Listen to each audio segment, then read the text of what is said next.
नमस्कार। मैं शशि शर्मा।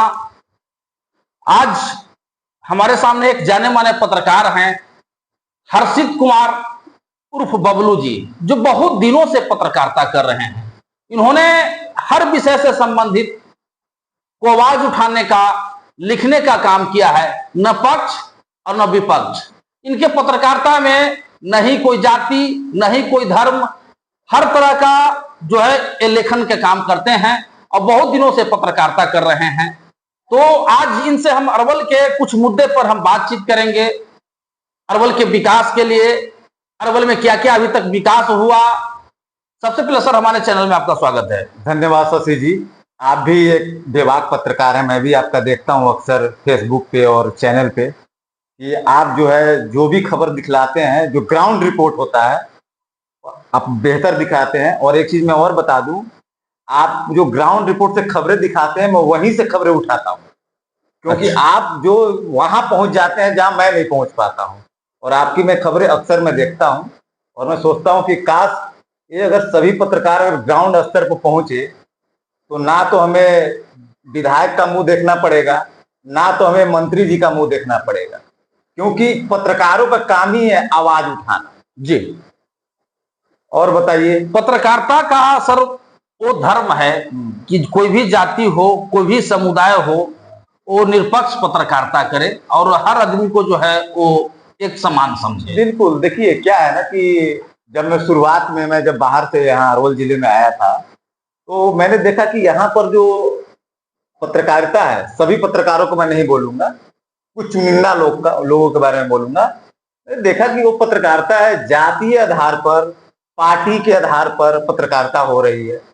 हमने उसके लिए आवाज भी उठाया, कई बार आवाज भी उठाया, और फिर हमने सोचा कि नहीं, हमारी पत्रकारिता बिल्कुल अलग होगी, ना जाति के आधार पर ना पार्टी के आधार पर। और आज आप देख सकते हैं, बोलने से कुछ नहीं होता है, वो तो दिखता है खबर के माध्यम से, और मैं चलाता हूं। अच्छा, अरवल में हम बात करें सर, आज जो है NH 139 की जो समस्या थी, तो आप इस जान रहे हैं कि माननीय मनोज शर्मा जी के द्वारा जो है नया सिरा से शिलान्यास हुआ है जी। और जो है नहर के वो साइड में जो है काम भी शुरू हो गया है। तो ये बताइए कि जो काम ये आज हो रहा है, इससे पहले भी हो सकता था। देखिए क्या है ना कि इस पर एक थोड़ा सा और सुन लीजिए। बहुत लोगों की जान चली गई, लेकिन एक इतना जान गई है कि जिसका कहना बड़ा मुश्किल है। हम बार बार खबर हम उठाए हैं, बार बार खबर उठाए हैं कि जिस धरती पर हमने जन्म लिया, मैं सोच के मैं इतराता हूँ और अरवल की रहने वाला हूँ, अरवल की गाथा गाता हूँ। कई बार हमने शब्दों का प्रयोग किया है, रूह कांप जा रहा था। लेकिन आज जो है यहाँ पर जो काम शुरू हुआ है, आप ही जान रहे हैं, इसके प्रति आप कुछ हमारे दर्शक को बताइए। देखिए शशि जी, मैं आपको स्पष्ट बताऊं, ये जो भी शिलान्यास हुआ है उसके लिए तो धन्यवाद सरकार को, लेकिन ये काम पहले कर लेनी चाहिए थी। पता नहीं कितने माताओं की गोद सूनी हो गई, कितने औरतें सुहागन उजड़ गई, ठीक है। और ये जो NH 139 का जो भी शिलान्यास हुआ है सरकार के द्वारा, इसमें देन जो अरवल जिले के जो कुछ पत्रकार हैं, जिन्होंने लगातार ही, आप हो गए और भी हो गए, हमारे द्वारा हुआ, लगातार ही NH 139 को लेकर आवाज उठाया। और ये आवाज जब प्रदेश स्तर पर पहुंची तो उनका दिमाग खुलक नहीं है, NH 139 यहाँ पर देना चाहिए। ठीक है, मैं मानता हूं कि ये कार्य पहले होना चाहिए, लेकिन नहीं हुआ। अब हुआ, देर से ही सही, कुछ तो दुरुस्त हुआ। लेकिन एक चीज और मैं बोलूंगा कि सभी लोग, मैं देखा करता था कि अधिकारी को दोषारोपण करते थे। देखिए, कोई भी अधिकारी होता है ना किसी डिपार्टमेंट का, वो मीडिएटर का काम करता है। मीडिएटर क्या करता है, वो पीछा रहता है नेताओं से, पब्लिक से। नेता बोलेगा पदाधिकारी को आप ऐसा करो, जनता बोलेगा अधिकारी को आप ऐसा करो। तो मैं इसमें किसी अधिकारी पदाधिकारी को बिल्कुल मैं दोष नहीं दूंगा। आप अभी लगातार ये भी देखिए, सदर अस्पताल के बारे में आवाज हम लोगों ने उठाया, लगातार हम लोगों ने 20 दिन आवाज उठाया, और ये आवाज उठाने का नतीजा है कि सदर अस्पताल की अभी जो व्यवस्था है कुछ हद तक सुधरी है। मैं ये नहीं बोलूंगा पूरी सुधर गई है, कुछ हद तक सुधरी है। कुछ लोगों का ट्रांसफर भी हुआ है, हटाया भी गया है, और मुझे आशा ही नहीं पूर्ण विश्वास है कि अभी जो भी अधिकारी वहां पर सदर अस्पताल में आए हुए वो बेहतर कार्य करेंगे। क्योंकि मैं आज गया था तो मैंने देखा कि एक डाटा उन लोग तैयार किए हुए हैं कि सदर अस्पताल में क्या क्या कमी है। जब वो डाटा मैंने वो मेरे को दिखला रहे थे तो मैं बड़ा खुश हुआ कि बताइए ये कार्य उनको पहले करना चाहिए था। अच्छा, कारण ये है कि हो सकता था पहले हम लोगों ने सदर अस्पताल के बारे में उतना हमने नहीं दिखाया, ये भी हो सकता है, कोई भी रीजन हो। लेकिन इस बार क्या हुआ कि 20-25 दिन जो है लगातार ही कुछ एक पत्रकारों के समूह जैसे हम हो गए, आप हो गए और कुछ लोग हो गए, लगातार इस सदर अस्पताल को टारगेट किया गया। तो ये टारगेट करने का उद्देश्य कुछ हम लोग का ये नहीं था कि किसी को हटाइए या किसी को लाइए। उद्देश्य ये था कि गरीब जो मरीज है उनका बेहतर इलाज। शशि जी ये बताइए, अगर मैं बीमार पड़ूंगा तो मैं सदर नहीं जाता हूँ क्योंकि मैं सक्षम हूँ, मैं प्राइवेट अस्पताल में इलाज कराऊंगा। यहाँ नहीं होगा मैं पटना चला जाऊंगा। सदर अस्पताल में कौन आता है? जो गरीब है जी, वही ना आते हैं, और कौन आएगा? या जो एक्सीडेंटल मरीज है, एक्सीडेंटल में किसी के साथ हो सकता है, वो आए तो कम से कम उनको तो कम से कम प्राथमिक इलाज हो। मेन आवाज हम लोग ने यही उठाया। और इसमें मुझे नहीं लगता कि इसमें किसी नेता का हाथ है कि भैया हमने सदर को सही कर दिया तो हमने फलानवा कर दिया, चिरनवा कर दिया। हाँ, लोकल स्तर के कुछ नेता थे जिन्होंने सपोर्ट किया। मैं ये भी बोलूंगा जो स्थानीय जो नेता थे उन्होंने भी कहा कि नहीं हर्षित, ये जो मुद्दा है जेन्युइन मुद्दा है, उन्होंने भी सपोर्ट किया। और अभी आप देख रहे हैं, अभी आप जाके सदर अस्पताल का देख सकते हैं। अभी अगर हम प्रेजेंट की अगर बात करें तो माननीय विधायक जी मनोज शर्मा जी का बने हुए 6 मंथ हो गया, लगभग होने वाला है या होने वाला है लगभग। तो 6 मंथ में क्या क्या काम हुआ है अरवल में? भाई 6 मंथ में तो अभी तो कुछ ऐसा नजर नहीं आ रहा है। तो शिलान्यास किए हैं NH 139 का, शिलान्यास किए हैं NH 39 के जो बगल में बहुत लोग मरने के बाद और उसमें भी विपक्ष के नेता बोल रहे हैं कि ये तो हमारे द्वारा किया गया था। अच्छा, विपक्ष के नेता क्या बोल रहे हैं कि ये तो हमारे विधायक के द्वारा किया गया था, हमारे विधायक को नहीं बुलाया गया। सोशल मीडिया में कुछ ऐसा चर्चा था। अच्छा, विपक्ष बोल रहा है कि भैया ये तो हमारे दौर से ही था, लागू हो गया था, नहीं बनना है।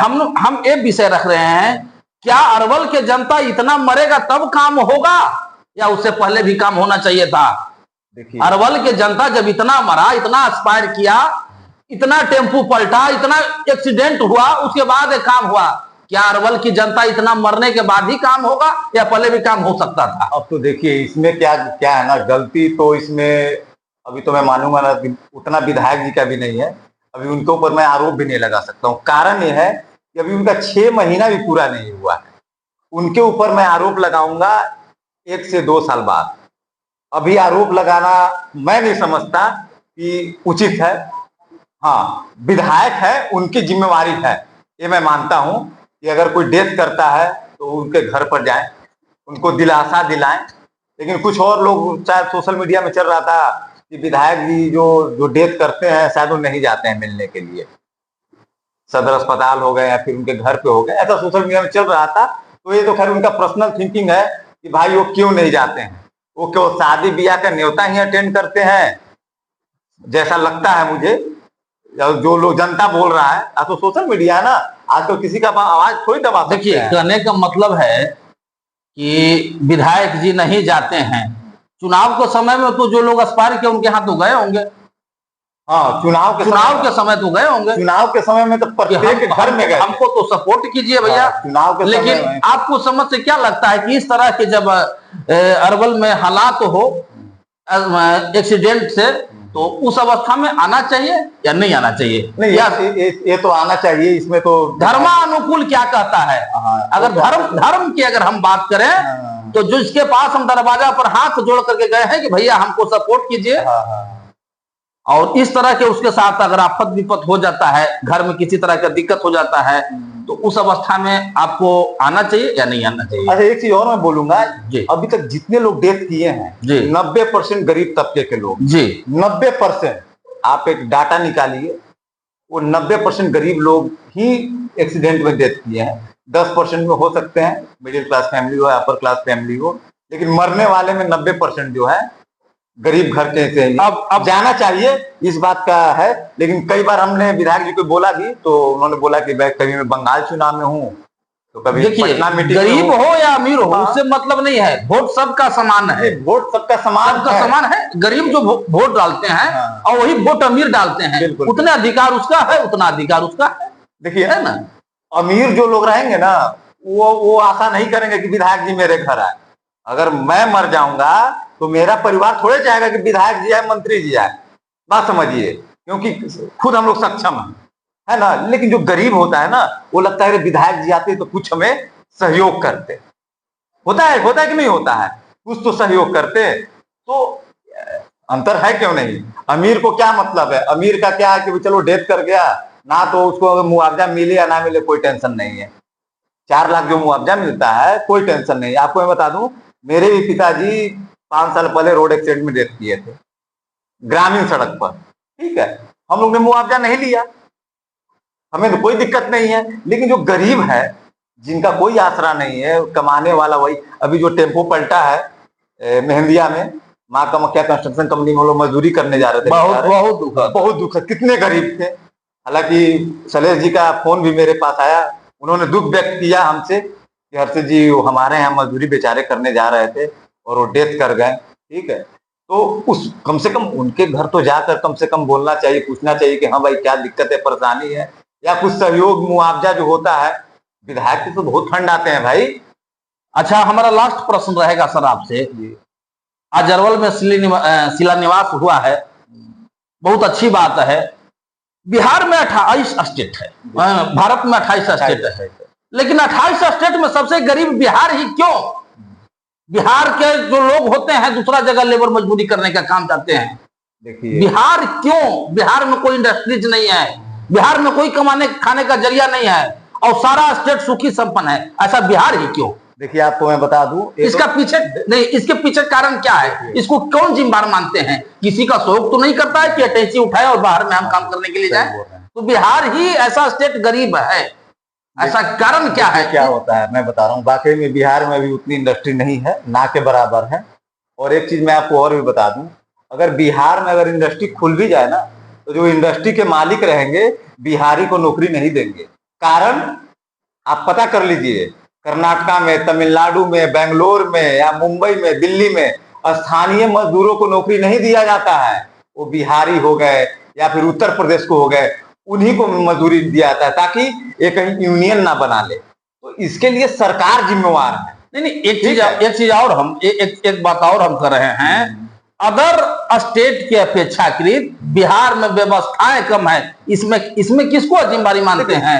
आप देखते हैं कि बहुत से जगह पर हम घूमे हैं, एक तरफ से गाड़ियां आ रही है और एक तरफ से गाड़ियां जा रही है। ऐसा है ना व्यवस्था, हर तरह की व्यवस्था है, सुखी संपन्न स्टेट है। लेकिन बिहार अपना माइनस में इतना क्यों है, इतना गरीब क्यों है? यहाँ के लोग झोला उठा करके दूसरा स्टेट जाते हैं काम करने के लिए और दूसरा के यहाँ कमा करके हैं। तो अपना बिहार में कोई व्यवस्था नहीं है, तो इसमें किनको आप जिम्मेदार मानते हैं? देखिए मैं बताऊं, इसमें जिम्मेदारी का कारण कौन है? बिहार सरकार के द्वारा बहुत सारी योजनाएं चलती हैं, आपको पता होना चाहिए। इतनी सारी योजनाएं चलती हैं कि वाकई में अगर सरकार के द्वारा उस योजना को धरातल को उतार दिया जाए तो ना तो कोई मजदूर बाहर कमाने जाएगा, जैसे उद्योग धंधे हो गए। सरकार द्वारा योजना है कि आप उद्योग धंधा लगाइए, मैं आपको पैसा दूंगा। लेकिन होता क्या है, अब अगला भैया गया उद्योग धंधा लगाने के लिए कि भैया हम फॉर्म भरा, सारा चीज किया, उसको इतने बार दौड़ा दिया जाएगा, 10 बार, 20 बार, 50 बार,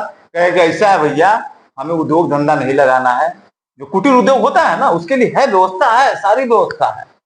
अब वो कहाँ ले जाएगा बेचारा? वो 50 बार अधिकारियों के चक्कर लगाएगा, वो क्यों जाएगा? वो ऐसा नहीं है। बिहार सरकार के द्वारा योजनाएं बहुत चल रही है, ठीक है। अब ये इम्प्लीमेंट करवाना अधिकारियों का काम है। अच्छा, अधिकारी कैसे इम्प्लीमेंट करेंगे जब वो नेताओं के दबाव में नहीं रहेंगे, ना तो विधायक के दबाव में रहेंगे, ना मंत्री के दबाव में रहेंगे।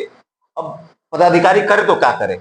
मंत्री विधायक कह रहे तुम ये करो, अब भाई उनकी करना मजबूरी है। तो ऐसा नहीं है, सरकार के द्वारा जो है योजनाएं सभी स्टेट में चालू है। कुछ स्टेट ऐसे हैं सुखी संपन्न है, आप साउथ में चले जाइए ना, आप वहां पर देखिए, वहां पर बेहतरीन से बेहतरीन इंडस्ट्री है, लोग अपना रोजमर्रा के अपना जो भी डेली लाइफ स्टाइल उनका बेहतर है। बिहार में नहीं। और दूसरी बात यह भी है कई लोगों को मैंने ये भी कहते सुना, ग्रामीणों को, कि विधायक जी को जब मैं फोन करता हूँ तो फोन वो रिसीव नहीं करते हैं, उनका पीए फोन उठाता है। अच्छा, ये जानकारी है आपको क्या? ना, हम तो कभी फोन किए नहीं है, फोन नंबर भी नहीं जानते हैं। कुछ समय बोले कि हर्षित जी जब मैं फोन करता हूँ तो फोन उनका पीए उठाते हैं, अब बोलते हैं कि हम बताइए क्या काम है।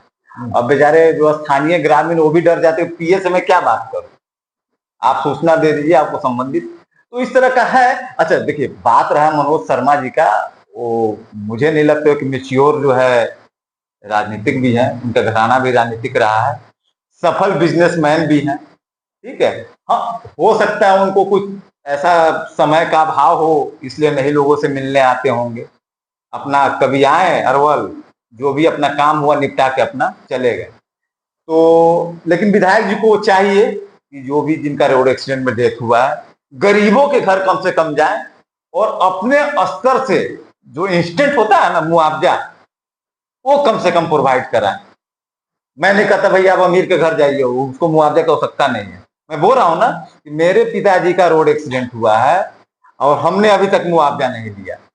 उस समय के तत्कालिक एसपी पता नहीं रंजन जी कौन थे, उन्होंने बोला कि हर्षित आप अप्लाई करो, आपका सारा चीज हो जाएगा। हम सर मुझे कुछ नहीं चाहिए। तो गरीबों के ऊपर ध्यान देना चाहिए, क्योंकि देखिए क्या है ना, विधायक हो, मंत्री हो, नेता हो या अधिकारी हो, पदाधिकारी हो, ये गरीबों के लिए बने हैं। सही बात।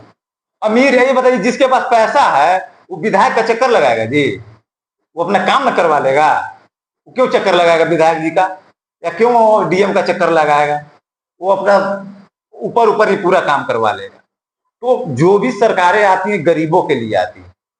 अब सरकार जो है कैसे हैंडल करती है, कैसे दिशा निर्देश देती है, हाँ, लेकिन मुझे आशा ही नहीं पूर्ण विश्वास है कि मनोज शर्मा जी बेहतर करेंगे, पहले जो थे उनसे बेहतर करेंगे। क्योंकि भाई बेहतर करेंगे तब तो फिर अगला 5 साल उनको मिलेगा।